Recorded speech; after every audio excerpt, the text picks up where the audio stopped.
Ha llegado el momento que todos estamos esperando. El maná desciende del cielo, pero está en ti y en mí recoger nuestra porción. El día de hoy tenemos a nuestro querido pastor Iván Ayala Santos desde Bolivia. Pablo, ¿estaba loco? Basado en Filipenses 4:4, que nos dice, regocijaos en el Señor siempre. Otra vez te digo, regocijaos. Adelante, pastor Iván Ayala, el tiempo es suyo. Muy bien, muchas gracias. Bendiciones a cada uno de ustedes. Bueno, si bien elegí el texto, pero es hablar de todo el libro de Filipenses. Es hablar de todo el libro de Filipenses. ¿Por qué de pronto digo, estaba Pablo loco? Porque cuando uno lee la carta sin entender el contexto, parece que Pablo es millonario, está sano, es joven, porque hay palabras muy interesantes, ¿no? El enfermo no te dice alégrate de la enfermedad. El que está a punto de morir no te dice, mira, fue linda mi vida, no, sino de pronto está sufriendo la enfermedad. Entonces, cuando me puse a leer profundamente Filipenses, digo, y entiendo el contexto, digo, parece que quien esté escribiendo la carta de Filipenses es loco, porque no se da cuenta de su realidad. Ustedes saben que cuando Pablo escribió Filipenses, muchos comentadores dicen que estaba en la cárcel, posiblemente cárcel domiciliaria, tenía cierta libertad, pero estaba en la cárcel, ya era de edad avanzada, estaba acusado, ¿sí? Lo calumniaron, por eso estaba preso, él no era ningún delincuente, y lo normal en esta situación es quejarse. Lo normal en una situación en la cual está Pablo es quejarse, de pronto decir, me hicieron una injusticia, me abandonaron mis amigos, son pocos los que me visitan, tantas iglesias levanté y ninguna de esas iglesias se acuerda de mí. Lo normal es quejarse, lo normal es tener autocompasión, lo normal es reclamar, yo he hecho tanto por ustedes. Pero Pablo está en la cárcel de edad avanzada, hasta incluso hay la posibilidad de que lo maten.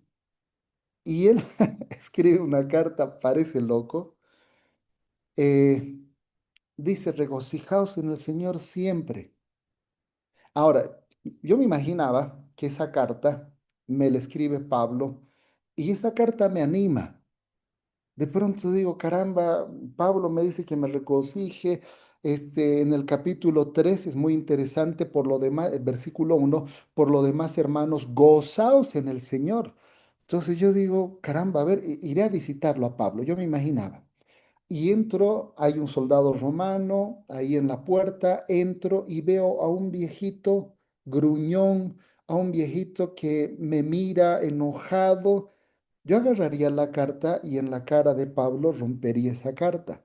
Pero yo miro esa carta, voy a visitar a Pablo y encuentro a Pablo feliz, contento, tiene guardia o está en la cárcel, tiene rejas, pero esas rejas no le quitan la alegría. Esa situación no le quita la alegría. Y yo digo, o Pablo está loco o tiene algo Pablo que los seres humanos no tenemos. ¿Qué tiene Pablo? ¿Qué descubrió Pablo? Que Pablo está por encima de las circunstancias, está por encima de la enfermedad, está por encima de la muerte, está por encima del dolor. ¿Qué tiene Pablo? ¿O está loco o tiene algo? Y cuando uno lee profundamente Filipenses, él encontró el gran tesoro que el ser humano busca toda la vida. ¿Y cuál es ese gran tesoro? Jesús. Para Pablo, Jesús no era una teoría. Para Pablo, Jesús no era algo, para Pablo, Jesús no era algo futuro, ¿sí? Para Pablo, Jesús era algo presente en este momento. Para Pablo, su religión no era solamente creer. Es más, encontramos en la Biblia que hasta los demonios creen y tiemblan. O sea, no solamente era creer, sino por fe él lo vivía. Hace 2 semanas en mi iglesia central tuvimos este, eh, un día de ayuno a cargo del Ministerio de la Mujer y en una de las actividades nos dividimos en grupos y la pregunta era muy interesante. ¿Qué te dio el Espíritu Santo? Y muchos empezaron a hablar y yo empecé a analizar qué me dio el Espíritu Santo, basado en Filipenses. A ver, ¿qué es lo que encontró Pablo? Si a Pablo le preguntásemos, ¿qué le... Y vino a mi mente una respuesta muy interesante. El Espíritu Santo me quitó miedos. Y cuando me tocó la oportunidad, pastor, ¿qué le dio el Espíritu Santo? Yo les dije, lo que el Espíritu Santo me dio fue quitarme miedos, porque el ser humano vive con el temor de caer en la pobreza. Por eso es que de pronto se levanta todos los días para trabajar y si no consigue trabajo se deprime, tiene miedo a caer en la pobreza, tiene miedo a la enfermedad, tiene miedo a morir. Y cuando leo Filipenses, Pablo ya no tenía esos miedos. Es más, en Filipenses encontramos, es algo muy interesante, dice Pablo, sé vivir en la pobreza como en la riqueza. Y acá hay algo muy interesante, ¿no? La sociedad, nuestros padres, nos colocaron este tope. Este es el tope en el cual nuestros padres nos dijeron, tienes que tener una profesión, tienes que trabajar, tienes que casarte con un chico lindo, con una chica linda, tienes que pertenecer a la clase alta, tienes que tener un buen auto. O sea, es este límite, es este límite. Y ser joven es lo más hermoso. Tener edad avanzada ya estás caducando. Es este límite. Y el ser humano vive a este límite. Pablo y la Biblia nos dice este límite no es todo y Dios nos ofrece un límite más alto. Por eso es que Pablo en Filipenses dice todo lo que para mí era ganancia, lo que antes de Jesús, antes de ese encuentro con Jesús, lo que para mí era ganancia, ahora que conozco a Jesús, lo tengo por pérdida. Me di cuenta que perdí 30, 40 años de mi vida buscando este tope. Trabajaba para tener auto, trabajaba para tener buena casa, trabajaba para darle una carrera profesional a mi hijo. Pero Pablo dice, lo que para mí, este era el tope y lo logré. Pero cuando conocí a Jesús, o sea, imagínate, 1 millón de veces más, o sea, por la pantalla coloco acá, pero realmente tendría que ser más alto, dice, todo esto llegó a ser basura. Y a tal punto, Pablo, en el capítulo 1, versículo 1, Filipenses 1:21 dice, porque para mí el vivir es Cristo y el morir es ganancia. También si puedes colocar el versículo 22, por favor. Muchos hemos leído el versículo 21, pero no hemos leído y no hemos profundizado el versículo 22. Pablo dice, para mí el vivir es Cristo y el morir es ganancia, mas si el vivir en la carne resulta para mí en beneficio de la obra, no sé entonces qué escoger. ¿En qué dos cosas Pablo está diciendo? No sé en qué escoger. Y más adelante dice, ¿por qué? Porque si yo voy a morir, voy a resucitar, y escuchen esto, para Jesús, para Pablo, la resurrección no era una promesa. Para Pablo, la resurrección no era una creencia. Para Pablo la resurrección era una realidad, por eso es que no le tenía miedo a la muerte. Miren lo que dice el 23, porque de ambas cosas, el vivir o el morir, estoy puesto en estrecho, no sé cuál elegir.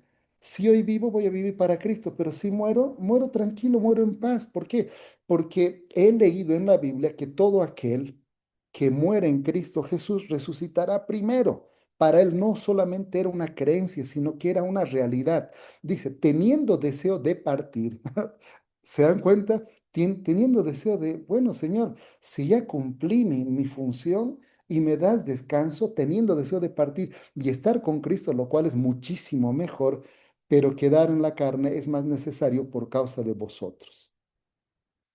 Pablo perdió el miedo a la muerte y creo que es un miedo que todo ser humano tiene porque todavía no hemos internalizado qué significa Jesús en nuestra vida. Pablo no tenía miedo a caer en la pobreza, dice, sé vivir en la pobreza y también en la abundancia. Todo lo que yo buscaba, este era el límite que mis padres, mi sociedad me dijeron, pero cuando encontré a Jesucristo es 1.000.000 de veces más y de pronto dice, yo no vuelvo atrás, yo no vuelvo atrás. Y la preocupación de él era, cuando seguimos profundizando en Filipenses, la preocupación de él era lo que él había descubierto, ¿sí? Porque cuando entregamos nuestra vida a Jesús, ya no hay griegos ni ricos. Es muy interesante, este es un tema largo también. De pronto se rompen las barreras, se rompen los paradigmas humanos y de pronto dicen, aquí está el tesoro. ¿Por qué? Porque puedo morir, pero si muero sin Jesús, estoy totalmente perdido. Y Pablo, su preocupación es el tesoro que él encontró. Dice, si voy a seguir viviendo, voy a seguir predicando. Y en otro libro, Pablo dice, ay de mí si no predico. En otras palabras, Pablo no era loco. Pablo, para la teología de Pablo, no era solamente creencias lo que seguía Pablo. Lo que Pablo había encontrado es un estilo de vida. Sabes, te invito a que es bueno creer, ahí se empieza, pero cuando ese creer lo llevamos a una realidad, ¿sí? Entonces hoy podemos disfrutar, aunque estemos mal, aunque tengamos dificultades, mientras estemos en pecado, vamos a tener dificultades, pero cuando entendemos lo que significa Jesucristo en nuestras vidas, nos secamos las lágrimas y decimos gracias. Y es por eso este libro de Filipenses vamos a encontrar gracias. Yo doy gracias a Dios, alabo a Dios, regocíjense en el Señor. Podemos morir, pero si entregamos nuestra vida a Dios, ya hemos ganado. Ya hemos ganado. ¿Por qué? Porque lo que Dios, la promesa que Dios nos da, no es una promesa a la larga, sino es una realidad presente. Si yo muero hoy, yo sé que ya he ganado y voy a resucitar. Por eso, ¿sabe? Pablo no era loco. Pablo encontró un estilo de vida y ese estilo de vida, su objetivo era todos los días, era entregar su vida a Jesús y de esa manera no le tenía miedo a la enfermedad, no le tenía miedo al castigo que el ser humano podía darle, no le tenía miedo. Él decía, vivo para Cristo. ¿Sabes? Cuando empiezo a analizar eso, ¿no? Digo, ¿qué tan pequeño me siento delante de la estatura espiritual gigante de Pablo? Y digo, a veces me siento miserable porque de pronto todavía sigo teniendo miedos. Es por eso que hace un tiempo caí de rodillas y le digo, Señor, que mi religión no solamente sea una creencia, sino que sea una vivencia. Y es así donde empiezo a tener paz. Si de pronto pierdo un dinero, no me voy a desesperar. Dios sabe por qué perdí. Simplemente me arrodillaré y diré, Señor, gracias, tú lo permitiste. Y es ahí donde empiezo a perder los miedos. Ya no tengo miedo a la enfermedad, no tengo miedo a la muerte de un ser querido. Amo a mi esposa, amo a mis hijas, pero de pronto digo, Señor, pasa de mis creencias a mis vivencias. Y cuando empezamos a vivir, aunque estemos destrozados por la enfermedad, destrozados por el mundo, vamos a decir las palabras de Pablo. Regocijaos siempre. Una vez más digo, regocijaos en el Señor. Que Dios te bendiga. Hasta una próxima oportunidad. Amén, amén. Gracias, Pastor Iván, por este mensaje. El regocijo se vive cada día como Pablo lo vivía, porque era una vivencia real en Cristo Jesús, su roca firme. Gracias, pastor. Voy a pedirle que termine con una palabra de oración. Oremos. Amoroso Padre que estás en el cielo, Señor. Por supuesto que hemos nacido con miedos, pero cuando estudiamos tu palabra, Señor, el tesoro más grande es entregar nuestra vida a Jesucristo, vivir alrededor de Él, vivir con Él. Y no solamente, Señor, esperar las promesas de la Biblia en un futuro lejano, sino esas promesas son vivencias que hoy podemos, Señor, disfrutar. Quiero orar por todo este grupo que cada mañana se reúne para estudiar tu palabra. Quítale sus miedos. Y Señor, que ellos tengan esa paz, esa seguridad de que nuestra vida ya no nos pertenece, sino nuestra vida está en tus manos. Todo esto te lo pedimos para honra y gloria tuya, en el nombre sagrado de Cristo Jesús. Amén.